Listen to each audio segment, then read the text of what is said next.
ধরুন আপনার সবচেয়ে প্রিয় যুদ্ধের সিনেমাটার কথা, যেটা দেখে বুকের ভেতরটা কেঁপে উঠেছিল, যেটা দেখে মনে হয়েছিল হ্যাঁ এই মানুষগুলো সত্যিকারের বীর, এই যুদ্ধটা ন্যায়সঙ্গত ছিল, এই শত্রুরা সত্যিই খারাপ। এখন একটা প্রশ্ন করি, সেই অনুভূতিটা কি আপনার নিজের ছিল, নাকি কেউ সেটা আপনার মাথায় ঢুকিয়ে দিয়েছিল পপকর্ন খাওয়াতে খাওয়াতে অন্ধকার হলে বসিয়ে রেখে একদম বিনামূল্যে? হলিউড এবং মার্কিন পেন্টাগনের মধ্যে একটা সম্পর্ক আছে, দীর্ঘদিনের ও গভীর সম্পর্ক, এবং যা অত্যন্ত পরিকল্পিত।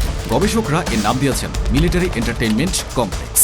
না, এটা কোনো ষড়যন্ত্র তত্ত্ব না, পেন্টাগনের নিজস্ব দলিলে এর কথা আছে। সাংবাদিক ডেভিড রব অপারেশন হলিউড বইয়ে দেখিয়েছেন 5 শতাধিক চলচ্চিত্রের স্ক্রিপ্ট কিভাবে পেন্টাগনের হাত ঘুরে বেরিয়েছে।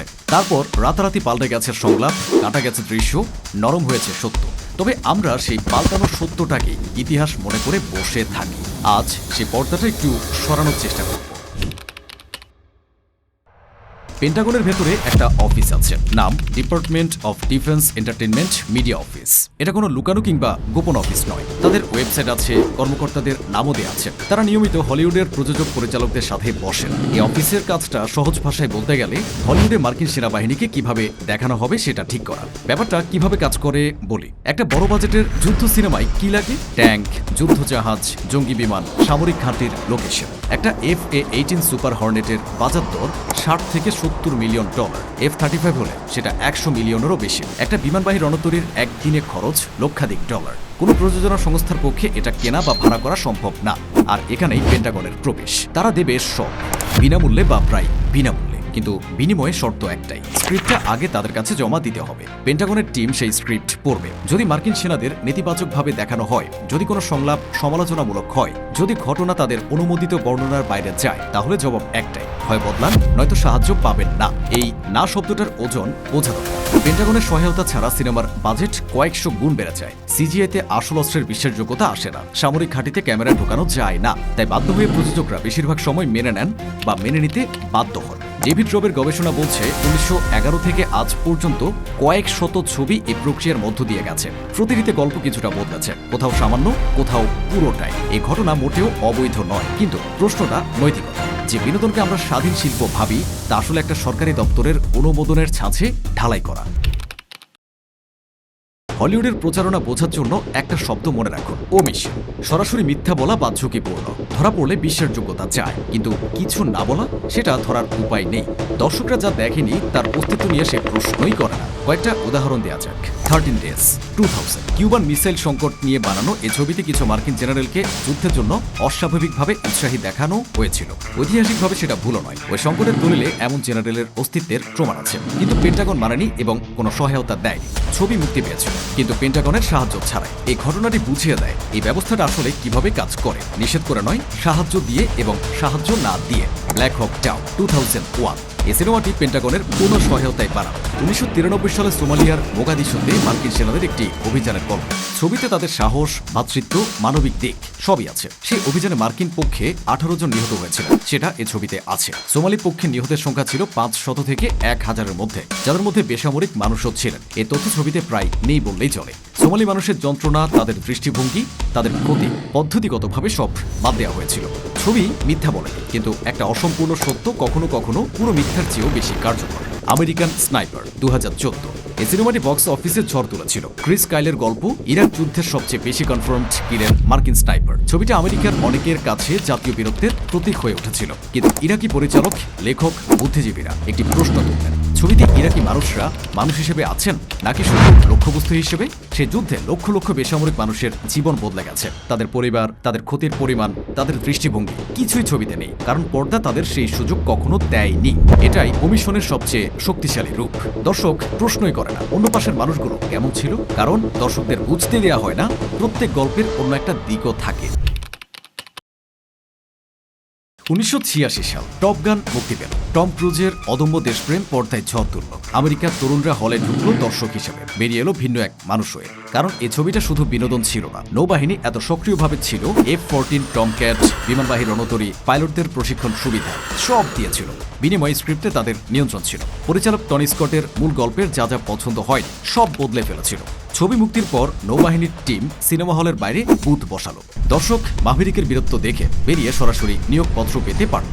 সিনেমার উত্তেজনা তখন শরীরে, সে মুহূর্তে সামরিক বাহিনীতে যোগদানের সিদ্ধান্ত। সে বছর নৌবিমান বিভাগে আবেদনকারীর সংখ্যা উল্লেখযোগ্যভাবে বেড়েছিল। কোটি ডলারের বিজ্ঞাপন যা পারত না, একটা ছবি তা করে দিল, টপ গান ম্যাভেরিক 2022। 36 বছর পরও একই গল্প। এবারও নৌবাহিনীর ভূমিকা প্রকাশ্য। USS Theodore Roosevelt, FA-18 super hornet সব পেয়েছিল নৌবাহিনীর সহায়তায়। পেন্টাগনের প্রতিনিধিরাও সিনেমার সেটে ছিলেন। কিন্তু এই ছবিকে ঘিরে একটা আলাদা বিতর্ক হল। মূল 1986 সালের ছবিতে ম্যাভেরিকের জ্যাকেটে তাইওয়ান আর জাপানের পতাকা ছিল। 2022 সালের প্রথম ট্রেলারে দেখা গেল পতাকাগুলো নেই। সোশ্যাল মিডিয়ায় ঝড় উঠল। অনুমান করা হলো চীনের বিশাল বক্স অফিসকে খুশি রাখতেই এই কাটছাট। শেষ অবশ্য প্রেক্ষাগৃহে মুক্তির সময় পতাকা ফিরে এলো। এই একটা ঘটনায় বলে দেয় হলিউড একটা নয়, অনেকগুলো ভূরাজনৈতিক চাপের মধ্যে কাজ করে। এখানে পেন্টাগন আছে, সিনেমার বাজার আছে, আবার চীনও আছে। এই শক্তিগুলো কখনো একদিকে টানে, কখনো উল্টো দিকে। একটু চোখ বন্ধ করুন, হলিউডের সিনেমায় গত 50 বছরের ভিলেনদের মুখগুলো মনে করুন। কাদের চেহারা ভাসছে? শীতল যুদ্ধের সময় রুশ, 9/11-এর পর দাড়িওয়ালা আরব মুসলিম, আর এখন চীনা। এই প্যাটার্নটা কি কাকতালীয়? সমাজবিজ্ঞানে এর একটা নাম আছে, আদারাইজিং বা অপরায়ণ। একটা গোষ্ঠীকে এমনভাবে দেখানো যাতে তারা আমাদের মতো না হয়ে সম্পূর্ণ ভিন্ন এবং সম্ভাব্য বিপজ্জনক হয়ে পড়ে। একবার এই ছাপ মনে বসে গেলে বাস্তবে যখন সেই দেশের বিরুদ্ধে যুদ্ধ বা নিষেধাজ্ঞার সিদ্ধান্ত আসে, জনমত যেন আগে থেকে তৈরি থাকে। সরকারকে আলাদা করে কোনো প্রচারণা চালাতে হয় না। সিনেমা বছরের পর বছর ধরে কাজটা করে দেয়। জেমস বন্ড থেকে রকি, এখানে রুশ মানে ঠান্ডা, নির্দয়, মানবিকতা শূন্য একজন মানুষ। অন্যদিকে মার্কিন নায়ক হ্যান্ডসাম, ফ্যামিলি ম্যান এবং একই সাথে দেশপ্রেমিক। এই বিভাজন এতটাই গভীরে গিয়েছিল যে একটি প্রজন্মের কাছে রুশ উচ্চারণ মানেই সন্দেহজনক চরিত্র হয়ে উঠেছিল।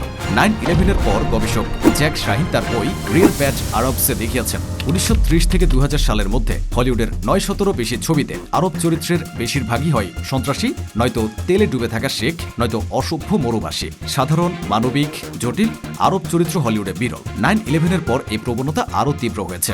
American sniper, zero dark 30, loan survivor, এই ছবিগুলোর প্রত্যেকটিতে মার্কিন সৈনিকের পরিবার আছে, স্বপ্ন আছে, যন্ত্রণা আছে। অন্য পক্ষের মানুষদের তা নেই। তারা হয় সিনেমার পটভূমি, নয়তো ভিলেন। এই অসামঞ্জস্যটা একটা বার্তা পাঠায়, কিছু মানুষের মৃত্যু মর্মস্পর্শী, বাকিদের মৃত্যু স্রেফ সংখ্যা। এখন ভিলেন বদলে চীন হয়েছে, কিন্তু এখানে একটা মজার সমস্যা আছে। চীনের বক্স অফিস বিশাল, তাই হলিউড একই সাথে চীনকে ভিলেন বানাতে চায়, আবার চীনা দর্শকদেরও খুশি রাখতে চায়। এই দ্বৈততা এখনকার হলিউডের সবচেয়ে হাস্যকর বৈশিষ্ট্য। পর্দার ম্যানিপুলেশন এখন শুধু সিনেমায় আটকে নেই, সেটা ঢুকে গেছে ড্রয়িং রুমে, কিশোরদের হাতের কনসোলারে। 2002 সালে মার্কিন সেনাবাহিনী নিচে একটা গেম বানানো, আমেরিকাস আর্মি, বিনামূল্যে ডাউনলোড করা যাবে। উদ্দেশ্য একটাই, তরুণদের সেনাবাহিনীতে আকৃষ্ট করা। একটা রিক্রুটমেন্ট টুল, কিন্তু গেমের মোড়কে Dhaka. Call of duty, battlefield এগুলো সরাসরি সরকারি না হলেও সামরিক পরামর্শদাতা ছাড়া বানানো হয় না। কিন্তু আসল সমস্যাটা প্রযুক্তিগত নির্ভুলতা নয়। প্রতিটি মিশনে দেখা যায় আপনি মার্কিন সৈনিক, লক্ষ্য একটাই, শত্রু নির্মূল। সেই শত্রু কে, কেন যুদ্ধে আছে, তার পরিবারে কে আছে, প্রশ্নগুলো অপ্রাসঙ্গিক। তারা শুধু টার্গেট। যুদ্ধের বিভৎসতা, পোস্ট ট্রমাটিক স্ট্রেস, বেসামরিক হতাহত, সৈনিকের মানসিক ভাঙন, গেমে এসব নেই। আছে রোমাঞ্চ, রিওয়ার্ড আর পরের মিশনের এক্সাইটমেন্ট। লক্ষ লক্ষ তরুণ বছরের পর বছর এই দুনিয়ায় বড় হচ্ছে। তাদের কাছে যুদ্ধ একটা রোমাঞ্চকর সমস্যা সমাধানের খেলা, মৃত্যু একটা স্কোর, মানুষ একটা অ্যানিমেশন। কিন্তু কঠিন সত্য হলো এই মনোভাবটা শুধু গেমের মধ্যে থাকে না, এটা বাস্তবেও রূপ নেয়। এতক্ষণ একটাই ছবি আঁকছিলাম, হলিউড একটা প্রচারণার যন্ত্র, কিন্তু পুরো সত্যটা এত সরল না। হলিউডের ভেতর থেকেই এই ব্যবস্থাকে বারবার চ্যালেঞ্জ করা হয়েছে এবং সেই চ্যালেঞ্জগুলো গুরুত্বপূর্ণ। ফ্রান্সিস ফোর্ড কপোলো অ্যাপোক্যালিপস নাও বানিয়েছিলেন পেন্টাগনের কোনো সাহায্য ছাড়া। ভিয়েতনাম যুদ্ধের নৈতিক অবক্ষয়কে এমন নির্মমতায় দেখিয়েছিলেন যা আজও অস্বস্তিকর। পেন্টাগন অবশ্য প্রকাশ্যে অসন্তোষ জানিয়েছিল। অলিভার স্টোন নিজে ভিয়েতনাম যুদ্ধ করেছিলেন, প্লাটুন বানিয়েছিলেন নিজের অভিজ্ঞতা থেকে, যেখানে মার্কিন সেনাদের ভুল, অপরাধ, ভেতরের দ্বন্দ্ব সব ছিল। সিনেমাটি বানিয়েছিলেন পেন্টাগনের কোনো সহায়তা ছাড়াই। একাডেমি অ্যাওয়ার্ডও পেয়েছিল এই সিনেমা। স্ট্যানলি কুব্রিক ফুল মেটাল জ্যাকেট বানিয়েছিলেন সামরিক প্রশিক্ষণের মনস্তাত্ত্বিক বিকৃতি নিয়ে। কুব্রিকও কখনো পেন্টাগনের দরজায় যাননি। Kathryn Bigelow the Hurt Locker বানিয়েছিলেন ইরাক যুদ্ধের মনস্তাত্ত্বিক প্রভাব নিয়ে, কোনো মহিমা কীর্তন ছাড়াই। এই সিনেমাতেও পেন্টাগনের সহায়তা ছিল না, কিন্তু ঠিকই সেরা ছবি সহ একাধিক অস্কার পেয়েছিল। উপরের এই সিনেমার মধ্যে একটাই মিল, এগুলো কোনোটাই পেন্টাগনের সাহায্য পায়নি। তাহলে প্রশ্ন ওঠে, পেন্টাগনের সাহায্য ছাড়া সিনেমা বানাতে সমস্যাটা কোথায়? মূল সমস্যা হলো বাজেট। পেন্টাগন সমর্থিত ছবিগুলো বেশি বাজেটে বানানো হয়, বেশি মার্কেটিং পায়, বেশি দর্শকদের কাছে পৌঁছায়। মোদ্দা কথা হলো, দর্শকদের কাছে যে গল্পগুলো বেশি যায় সেগুলো বেশিরভাগই পেন্টাগনের অনুমোদিত।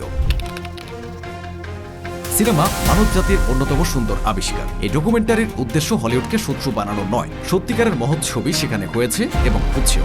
যুদ্ধের মূল্য নিয়ে সৎ প্রশ্ন তোলা ছবি সেখানে আছে, কিন্তু একটা ব্যবস্থাও আছে যেখানে একটা সরকারি দপ্তর গল্প নিয়ন্ত্রণ করে, যেখানে সামরিক সহায়তার বিনিময়ে সত্য কাটছাট হয়, যেখানে দশকের পর দশক একটা জাতিকে ভিলেন বানানো হয়। এই ব্যবস্থাটা বোঝা মানে সিনেমা দেখা বন্ধ করা নয়, মানে হলো পর্দায় যখন কেউ বীর হচ্ছে ভাবুন সেই বীরত্বের মূল্য কে দিয়েছে, যখন কেউ ভিলেন হচ্ছে ভাবুন পর্দার বাইরে সে দেশের সাধারণ মানুষ কেমন, যখন কিছু দেখানো হচ্ছে ভাবুন কি দেখানো হচ্ছে না। পর্দার নায়ক আপনাকে অনুপ্রাণিত করুক, কিন্তু পর্দার পেছনে যে হাতগুলো গল্পটা সাজিয়েছে তাদের একটু দেখুন, সেটুকুই যথেষ্ট।